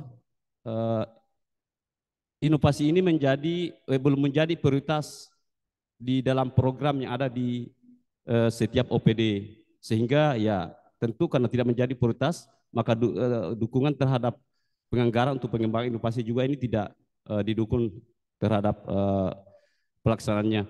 Kemudian juga bahwa inovasi-inovasi yang ada ini yang seperti disampaikan tadi Bu, beberapa yang dibuat oleh teman-teman yang sudah Latim itu tidak ada kelanjutannya. Nah, kita berharap bagaimana mendorong inovasi ini bisa mendorong inovasi yang bisa dikompetisikan di kabupaten. Saya kira itu mungkin harapan kita Bu, ya mudah-mudahan dengan masukan gambaran ini kita bisa melihat kekurangan-kekurangan di kabupaten. Kemudian terakhir juga Bu, yang sedikit kami informasikan dan menarik tadi disampaikan bahwa kita butuh kompetisi inovasi. Nah, mungkin tahun ini kita mencoba belajar untuk mengawali kompetisi inovasi ini. Nah, hanya kami belum karena baru mencoba belajar untuk melakukan kompetisi ini, kami belum melihat gambaran seperti ada langkah-langkah apa yang perlu kita lakukan sehingga bisa memberikan inovasi yang kompetitif di dalam melakukan kompetisi ini. Jangan sampai kami melakukan kompetisi inovasi tapi tidak melihat atau tidak bisa menyeleksi inovasi-inovasi yang terbaik dari setiap inovasi yang dikompetisikan. Itu mungkin gambaran kami Bu. Terima kasih. Assalamualaikum warahmatullahi wabarakatuh. Ya, oke, silakan Bu Anita direspon. Ada tadi dua yang disampaikan dari Pak Farid dengan Pak Kabit Ekonomi ya, dengan Ya, sosial. ini Silakan. ya, ini ada beberapa hal ya, ada 4 hal tadi. Yang pertama, Bapak Ibu masih belum yakin dengan narasi dalam dokumen inovasi itu belum menarik untuk dibaca. Kenapa mereka membuat narasi seperti itu? Ya karena mereka tidak tahu narasi yang menarik seperti apa. Yang Bapak Ibu harapkan sebagai narasi yang baik itu apa? Pernah nggak mereka dimintakan tentang bagaimana membuat narasi? Karena begini Bapak Ibu, di Puslatbang KMP itu kita sudah melarang peserta pelatihan membuat laporan proyek perubahan, laporan latsar CPNS yang berbentuk seperti tesis, skripsi. Karena ini kita bukan mau bikin laporan kaku seperti itu yang tidak bermakna apa-apa. Maka kami sejak 4 tahun terakhir ini minta mereka membuat majalah inovasi. Kenapa? Karena lebih menarik dibaca. Gitu. Terlalu banyak kata-kata yang menurut kami tidak penting. Yang kami ingin tahu what, why, where, when, who, and how gitu. Itu saja. Tidak perlu kita ada di dalamnya teori, ada ini, ada itu. Nah, pertanyaan kami gitu. Apa yang Bapak maksud dengan narasi yang baik? Itu yang Bapak yang harus membuatkan panduan gitu. Bagaimana menarasikan yang baik. Saya kira kalau alumni Latsar tahun lalu ya, Polman tahun lalu di kita, Pak Irman ya. Alumni Latsar tahun lalu sama alumni pelatihan pimpinan, Bapak tinggal ambil majalahnya itu, ganti saja lapornya menjadi laporan inovasi, karena kan inovasi mereka itu bisa diklaim. Saya sudah lihat ini judul-judul inovasi. Jangan-jangan judul inovasi ini juga dari alumni juga, ya kan? Kecuali ada. Kalau pakai alumni Latsar sama alumni pelatihan pimpinan Puslatbang KMP itu jauh menarik. Karena kami menggunakan pendekatan ya what, when, why, where, and how saja. Tidak perlu Anda jelaskan. Karena kami juga dalam lomba inovasi selalu menekankan ke semanapun daerah yang kami bantu. Kita tidak ingin Bapak Ibu terbebani seolah-olah ini bikin skripsi atau tesis. Atau bikin laporan ilmiah. Ini laporan inovasi. Kan yang diminta dalam dashboard indeks inovasi daerah itu adalah hal-hal tertentu. Dan yang terpenting ada pembuktiannya. Gitu. Ada dokumentasinya. Nah, yang paling sulit selama ini adalah banyak inovasi tidak terdokumentasikan dengan baik karena tadi dipikir ya sudah dibikin saja. Gitu. Nah, mengenai persoalan narasi ya Bapak Ibu harus bikin fintech atau Bapak Ibu di Balitbangda Bapelitbangda harusnya itu menurut saya membuat panduan yang atau memberikan contoh ini loh salah satu contoh dokumen inovasi yang Bapak Ibu bisa jadikan sampel untuk ditiru di tempat Bapak Ibu. Jadi jangan pernah Bapak berharap akan baik ketika Bapak tidak pernah memberitahukan ekspektasi Bapak Ibu apa. Ya, minimal punya panduan yang mana itu yang Bapak anggap baik. Adapun Bapak Ibu punya masalah ya, Bu, kami cukup berat karena Litbang bergabung dengan Litbangda gabung dengan eh, perencanaan. Pak, itu bukan cuma masalah di Polman, itu juga masalah di Parepare. Itu juga masalah di Pangkep. Itu juga masalah di Mamuju Tengah. Ya kan? Dan rata-rata semua daerah itu jarang sudah Balitbangdanya berdiri terpisah atau jadi berida. Gitu. Jarang, Pak. Tetapi saya melihat ada keuntungan antara Balitbangda dengan Bapeda digabungkan, Bapak Ibu. Keuntungannya apa? Bapak Ibu bisa merencanakan bersama-sama. Kan perencanaannya dari Bapeda, sehingga intervensi Bapeda untuk merencanakan itu menjadi lebih mudah gitu ketimbang Balitbangda terpisah dengan Bapeda sehingga ada dua ego gitu. Balitbangda berteriak, Bapeda nggak dengar. Tapi kalau Bapak dalam satu payung hukum yang sama, harusnya batasan-batasan tersebut tidak dijadikan sebagai kendala, tapi dilihat sisi positifnya. Kalau beban kerja Bapak cukup tinggi, ya tidak masalah, Pak. Yang lain pun tinggi. Itu seharusnya Bapak membuat inovasi sehingga beban kerja itu tidak menjadi. Cuma satu, Pak, ya. Ini sentilan ya, sentilan. Saya selalu menyentil teman-teman. Bapelit Bangda. Jangan-jangan kawan-kawan meminta lomba inovasi teman-teman. Meminta teman-teman inovasi, bapak-bapak sendiri di Bapelit Bangda tidak berinovasi. Maka saya meminta jika lomba inovasi, Bapelit Bangda juga umumkan di situ saya juga ikut lomba dan saya juga diuji. Walaupun saya haramkan mereka menang, tapi setidaknya Bapak mengumumkan juga dong inovasi apa. Karena tadi begitu, trust itu tidak terbangun kalau tidak memberi role model. Sama dengan narasi tadi, Bapak Ibu. Mereka tidak mungkin menghasilkan narasi yang baik kalau Bapak Ibu tidak pernah kasih contoh, ini loh narasi yang baik. Mengenai data dukung inovasi belum lengkap, nah, itulah gunanya Bapak punya sistem informasi. Sebenarnya dengan mengisi dashboard indeks inovasi daerah yang Bapak Ibu tampilkan di hadapan saya ini, secara tidak langsung Bapak Ibu sudah punya data dukung inovasi. Cuma jangan sampai ketika Bapak sudah, saya melihat ya, salah satu kelemahan, mudah-mudahan tidak terjadi di sana. Biasanya yang menangani inovasi ini tahun A, B, tahun 2022 si C, tahun 2023 si D, gitu kan. Orangnya ganti-ganti terus. Datanya hilang-hilang terus.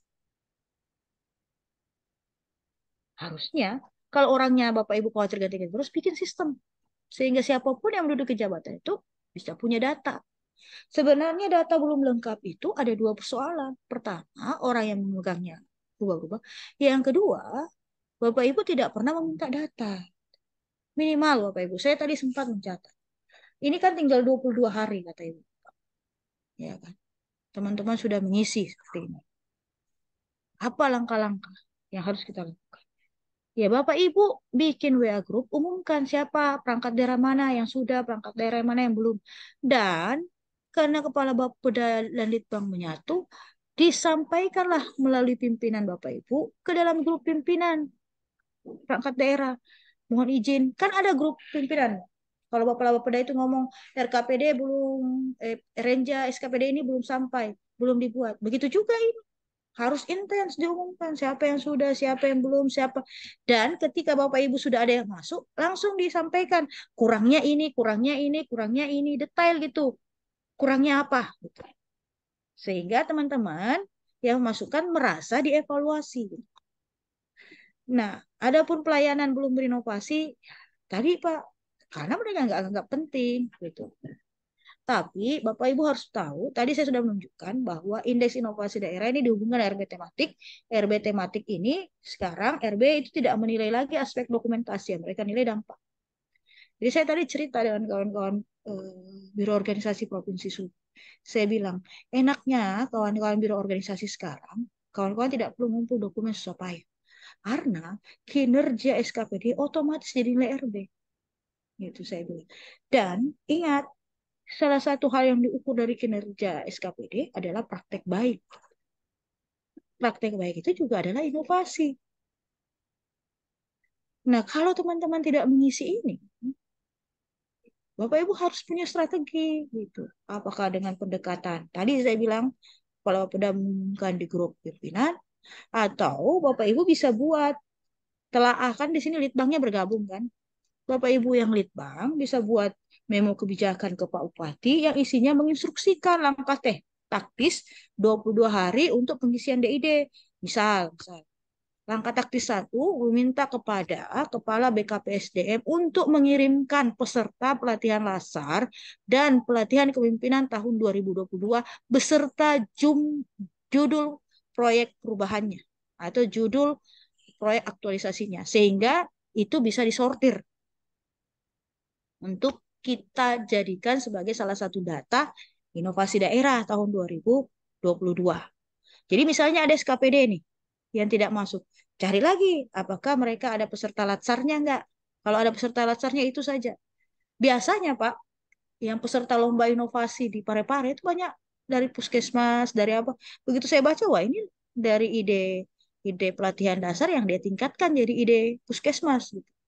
Jadi bisa dijadikan salah satu database. Kalau nggak ketemu di situ, kan sekarang wajib tuh seluruh SKPD mengisi. Ya input misalnya di indeks inovasi daerah, di dashboard indeks inovasi daerah, terus ganti sampulnya gitu, saya bilang. Kan laktak taktis, sebenarnya laktak tidak benar yang saya ajarin ke Bapak gitu. Tapi ya Bapak boleh buat gitu, ini tinggal 22 hari. Iya kan? Kalau ada data yang kurang, nyari saja di situ. Nah, setelah Bapak Ibu dapat data dari BKPSDM siapa, kawan-kawan bekerja menyurati kepada seluruh perangkat daerah berdasarkan data BKSDM si A, si B, si C sudah ikut diklat tim, sudah ikut pelatihan dasar. Mohon dilaporkan bagaimana status keberlanjutannya saat ini. Jadi minta mereka laporkan gitu melalui form berikut ini. Kirimkan form apa isinya gitu. Bayangkan Pak, peserta latsar Bapak kemarin di LAN itu berapa kemarin Kak Herman? Hampir 60-an ya? Ya, 2 kelas. Enam- enam- Hmm, Dua kelas ya. ya. Kalau dua kelas itu 80 ya, 80.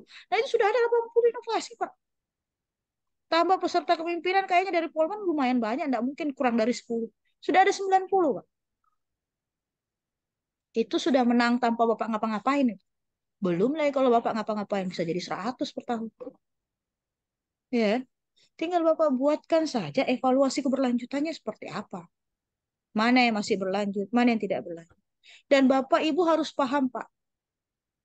Jangan sampai Bapak Ibu membatasi pemikiran Bapak Ibu. Apa itu inovasi, Bu Nita?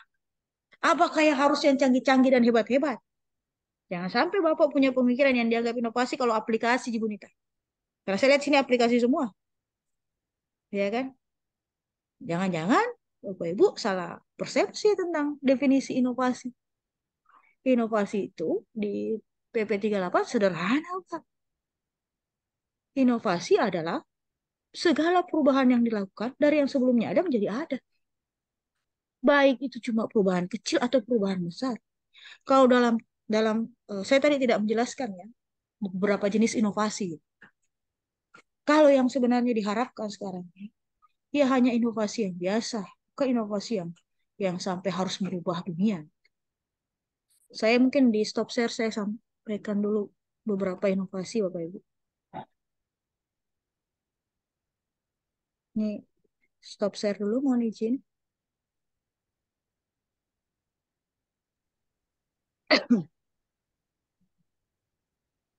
Bentar, saya share dulu. Ini PowerPoint saya itu.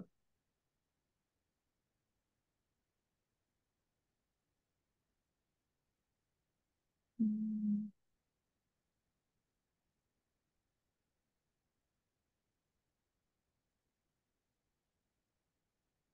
mhm. Mohon izin Bapak Ibu. Tidak berniat mengajari Bapak Ibu. Sebenarnya kita mengenal ada beberapa level inovasi. Yang tertinggi itu invention, inovasi yang mengubah peradaban. Yang mana itu? Inovasi yang menciptakan revolusi industri 1 sampai revolusi industri 4. Yang mana itu? Invention itu cuma 1%. Inovasi yang kita sebut merubah peradaban dunia itu adalah inovasi penemuan mesin uap oleh James Watt. Inovasi penemuan lampu oleh Thomas Alva Edison. Itu betul-betul mengubah peradaban. Gara-gara penemuan mesin uap, terbentuklah revolusi industri 1. Ya kan? Apalagi inovasi yang mengubah peradaban. Inovasi penemuan mesin diesel. Dari mesin yang kayu ke minyak. Itu perubahan dunia, menghasilkan revolusi industri kedua. Inovasi penemuan AI, Artificial Intelligence, itu menghasilkan revolusi industri terakhir ini, 4, itu jarang, Pak. Harus punya ASN secerdas Albert Einstein. Harus memiliki ASN secerdas Thomas Alva Edison, James Watt. Apalagi inovasi pengubah peradaban. Contoh Pak Alexander Abraham Bell menghasilkan telepon gitu. Oh itu mengubah peradaban dari zaman kertas, surat menyurat ke zaman telepon gitu, telegraf, telepon, Morse. Itu mustahil Pak, sulit Pak. Dia tidak mengharapkan perangkat daerah atau SN sampai ke situ. Ada juga inovasi yang kita bilang solusi terobosan, menciptakan teknologi baru menggantikan. Yang mana itu Bapak Ibu? Menciptakan teknologi, misalnya Bapak ya, Bu, teknologi baru menggantikan. Misal, menciptakan teknologi kamera dari model klise, kertas klise, ke model pakai SD card saja. Itu solusi terobosan. Inovasi apa lagi Bapak Ibu yang menciptakan teknologi baru menggantikan? Penemuan dari telepon kabel ke telepon genggam. Sama-sama teknologi telekomunikasi, tapi beda. Satu Anda tidak boleh bawa kemana-mana, satu boleh Anda bawa kemana-mana. Gitu. Nah, kemudian ada juga, nah itu cuma 4% Pak. Nggak ada. Untuk bisa sampai ke situ, kita butuh orang yang dengan intelektual tinggi gitu. Inovasi ketiga itu adalah penemuan yang substantif dari yang ada. Apa itu perubahan yang substantif dari yang ada, Bapak Ibu? Perubahan dari mesin stensil ke mesin fotokopi, dari mesin fotokopi yang seperti tadi itu hanya biasa-biasa saja, ke mesin fotokopi yang tinggal Anda masukkan, dia sudah sekaligus merekam, mesti perbanyak terus. Ya. Penemuan yang substantif dari yang ada. Apalagi Bapak Ibu? Penemuan misal penemuan dari model handphone Nokia, ya kan? Dari model BlackBerry ke model Android atau Android versus iPhone. Kan teknologinya beda. Satu layar sentuh, satu layar apa gitu. Sehingga mereka saling memperebutkan paten mana yang benar. Itu pun masih sulit, Pak, 18%. Ya kan? Kemudian adjustment dari sistem yang sudah ada. Ini 45%. Yang mana tadi itu? Nah, misal Pak, dari pelayanan ya, Dukcapil yang Anda harus ke Dukcapil ke pelayanan akte kelahiran yang Anda tinggal download sajalah. Kan sudah ada sebenarnya. Cuma dia tinggal buka offline jadi semua orang. Itu waktu masa pandemi banyak. Inilah yang tadi Bapak tunjukkan ke saya itu banyak. Banyak sekali. Aplikasi A, aplikasi B. Iya, itu 45%. Tapi ada inovasi yang lebih mudah Bapak Ibu. Namanya improvement sederhana dari sistem yang sudah ada. Yang mana itu Bapak Ibu? Tapi masih juga disebut inovasi. Yang mana itu? Replikasi dari inovasi di tempat lain tapi buka rubah sedikit. Yang mana itu Bunita? Misal, saya belajar dari Parepare.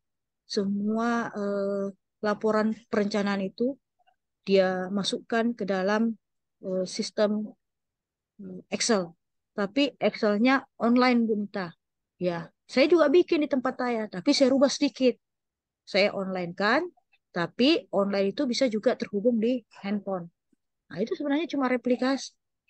Nah, untuk yang ini, Bapak hanya main di sini gitu. Kita tidak mencari inovasi itu yang mesti canggih-canggih, Bapak. Ya kan? Tidak mesti canggih, Bapak. Inovasi kelas perahu, itu adjustment dari sistem yang ada, Bapak. Dia hanya merubah sedikit, Bapak Ibu. Jadi ceritanya kelas perahu itu, anak-anak putus sekolah di pangkep paling tinggi di Sulsel.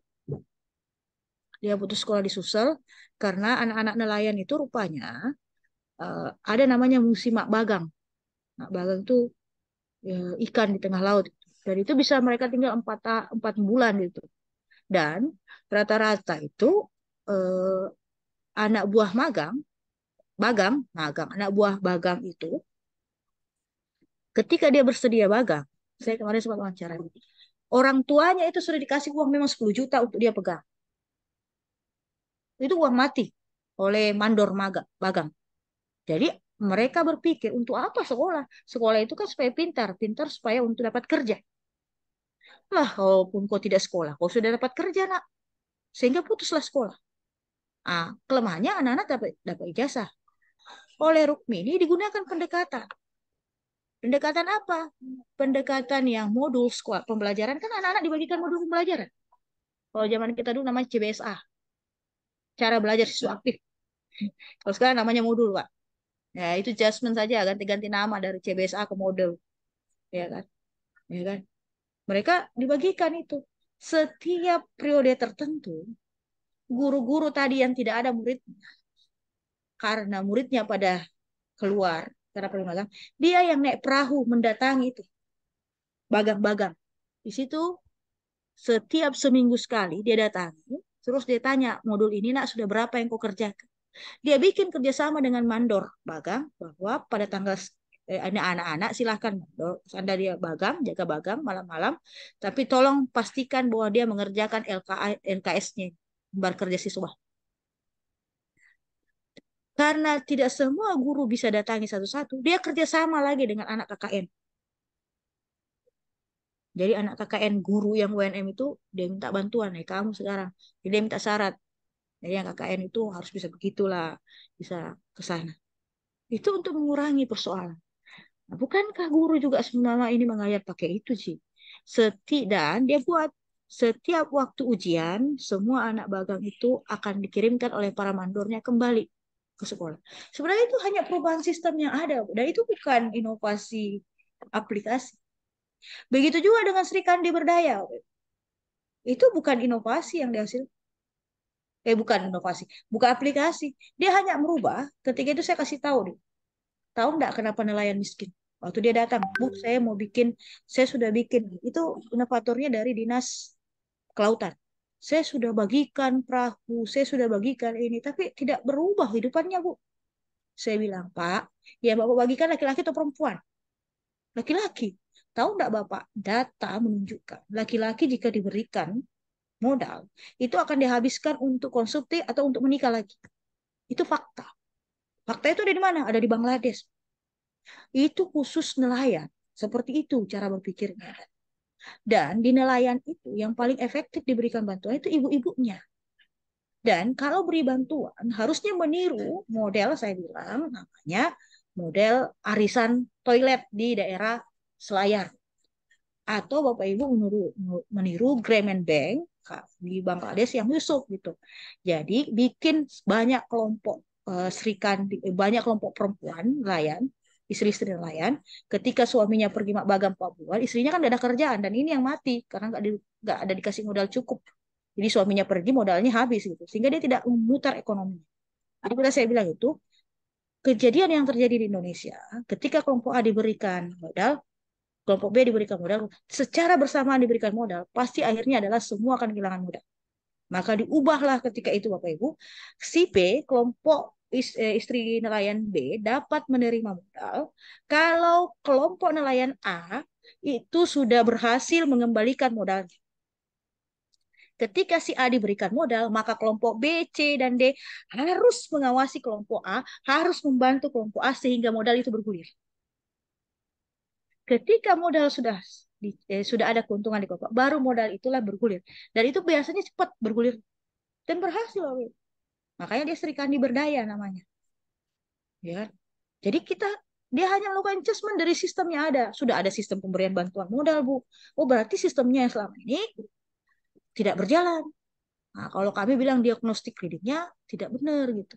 Dia cuma merubah saja sistem pemberian modal dari laki-laki ke perempuan, dari memberikan bersama-sama memberikan satu saja, tapi yang satu ini menjadi pemicu bagi yang lain untuk mengamati dan membantu kelompok yang pertama. Jadi tidak ada persaingan di antara mereka, yang ada saling bahu-bahu. Gitu. Dan improvement sederhana ini, yang biru ini, yang 32%, itu dibilang replikasi inovasi, Pak. Misalnya Puskesmas A sudah bikin inovasi A, dan berhasil di A. Harusnya semua puskesmas lainnya tiru saja inovasi itu. Ubah saja sesuai konteks di puskesmasnya apa. Misalnya ganti logo aja. Dan kalau Bapak Ibu lihat pemenang lomba KIPP Top 90, itu judulnya itu Tonji Bapak Ibu. Cuma dia merubah sedikit, mengimprovement sedikit, sederhana, menggunakan pendekatan lokal wisdom yang ada di tempatnya masing-masing. Nah, ini yang harus kita pahamkan, kawan-kawan. Bahwa inovasi itu tidak melulu hal yang canggih. Kita tidak butuh itu semua. Nah, 22 hari ini masih bisa Bapak berdaya. Bisa juga tim perencanaan itu juga jadi tim evaluasi inovasi. Yang penting tadi saya bilang kolaboratif, bekerja bersama, dan perencanaan Bapelitbangda itu antara litbangnya, saya sama ini belajar litbangnya dengan perencanaan itu solid Bapak Ibu. Karena orang litbang Tonji yang turun kalau musrembang. Solid Bapak Ibu. Saya sangat lihat itu kesulitannya. Nah, mari kita keroyok bersama-sama. Persoalan 22 hari ini masih bisa lah Pak. Langkah-langkah taktis yang kurang itu suruh saja kasih masuk yang ada. Cuma Bapak Ibu harus punya data. Tidak boleh tidak bermain dengan data. Nah, sebenarnya lomba inovasi itu enak Pak. Kalau tahun ini Bapak ikutan lomba, proposal inovasinya itu tinggal tahun depan Bapak masukkan ke indeks inovasi daerah. Makanya setiap lomba kami bikin pedoman teknis. Proposalnya harus berisikan apa, contohnya bisa Bapak lihat di sini. Saya kira itu, Bapak Ibu, kita bisa diskusikan lebih jauh, tapi saya hanya ingin meminta Bapak, Bapak Ibu bikin dulu lah daftar. Tadi kan Bapak Ibu lihat sudah di input. Kan ada dua mengenai penilaian tentang pemerintah daerah dan penilaian tentang perangkat inovasi daerah. Bapak bikin daftar yang mana Bapak Ibu sudah yakin nilainya tinggi, sempurna, dan mana yang masih perlu improvement, perubahan sedikit, perbaikan sedikit. Jangan melulu fokus pada data-data inovasi di perangkat daerah saja, tapi data-data pendukung itu penting. Tentu saya bilang, kalau 22 hari apakah sudah terlambat pemerintah? Ya, ya, bisa tidak. Tergantung bagaimana langkah-langkah taktis yang Bapak Ibu lakukan di sana. Terutama ini kan Bapeda itu sebenarnya kalau gabungan litbang kuat sekali. Bapeda itu perangkat daerah yang memiliki kekuatan yang cukup besar menurut saya. Sehingga ketika dia bersurat ke perangkat daerah, harusnya perangkat daerah itu pasti mereka jadikan itu satu penekanan tertentu buat mereka. Tergantung bagaimana gaya Bapak Ibu mengolah segala kelemahan dan kekurangan. Kebetulan saya dulu peneliti, Pak. Saya dulu fungsional peneliti bagi teman-teman fungsional. Saya dulu fungsional peneliti, Pak Herman ya. Formasi CPNS peneliti, saya baru berubah dari fungsional peneliti ke analis kebijakan itu 2021. Jadi 2022 baru saya resmi jadi analis kebijakan. Itu pun karena perubahan LIPI dari BRIN gitu. Jadi itu ada. Saya berubah dari peneliti ke analis kebijakan karena ada kebijakan nasional sehingga harus memilih antara ke BRIN atau ke LAN. Tapi antara peneliti dengan AK sama aja lah menurut saya. Karena kita bermain data, Pak. Peneliti dan analis kebijakan itu berbicara evidence based policy, mana datanya. Kalau Bapak Ibu ingin memperbaiki inovasi, pertama kali Bapak Ibu perbaiki datanya gitu. Kita tidak bisa ngapa-ngapain, mau tahu apa yang mau diperbaiki kalau tidak tahu datanya ya agak sulit Bapak Ibu. Jadi saya kira itu jawaban saya. Tinggal Bapak Ibu lah yang mengolah segala waktu yang tersisa. Saya kira kita optimis saja, Pak. Karena semua bergerak juga ini. Saya sedang melihat teman-teman di tempat lain juga bergerak, Bapak Ibu juga bergerak. Nah, sekarang tinggal bagaimana memaksimalkan pergerakan-pergerakan tersebut, Bapak Ibu. Saya kira cukup untuk pengantar kita. Pak Herman, mohon izin Bapak Ibu, ini karena tidak mendadak ya Pak Herman ya ke saya. Saya ini ada janji pukul 11:30 ini. Mohon izin Pak Bapak-Bapak, mungkin nanti kita bisa ada season 2 Pak Herman ya dengan waktu yang lebih lowong, lebih luas. Karena ini hanya pemantik saja. Hanya untuk memulai saja. Selanjutnya nanti kita masih punya banyak ruang dan waktu gitu untuk saling membantu. Gitu. Saya kira cukup ya. Terima kasih. Assalamualaikum warahmatullahi wabarakatuh. Lebih dan kurangnya mohon maaf kalau cara bicara saya cukup lugas. Mohon maaf karena begitulah peneliti. Begitulah analis kebijakan. Dia ngomong pakai data gitu. Dan bicara apa adanya. Kami punya prinsip yang saya pegang dari dulu, dari saya peneliti, kesimpulan boleh salah, tapi data tidak boleh salah. Karena membuat kesimpulan itu bisa jadi subjektif, Bapak. Tapi data itu objektif.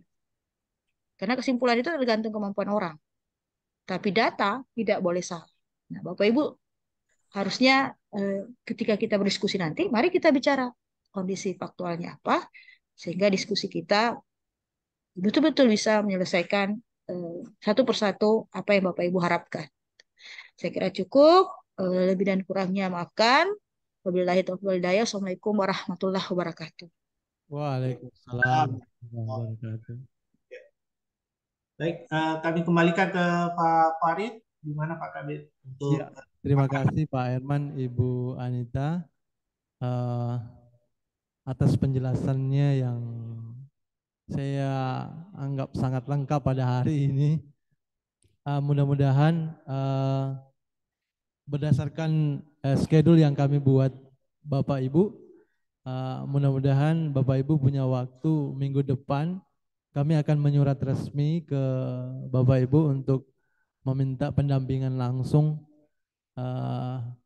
Kami harapkan apakah untuk metodenya secara offline-nya kami akan diskusikan kembali ke pimpinan Pak Kaban kami, apakah tim yang tim dari LAN yang hadir ke Polman atau teman-teman inovator yang hadir ke Makassar. Jadi untuk teknis itu kami akan diskusikan kembali dan insya Allah minggu depan Senin atau Selasa atau Rabu kami jadwalkan untuk offline-nya tim inovasi Polman untuk didampingi oleh Bapak dan Ibu dari LAN. Itu mungkin dari kami.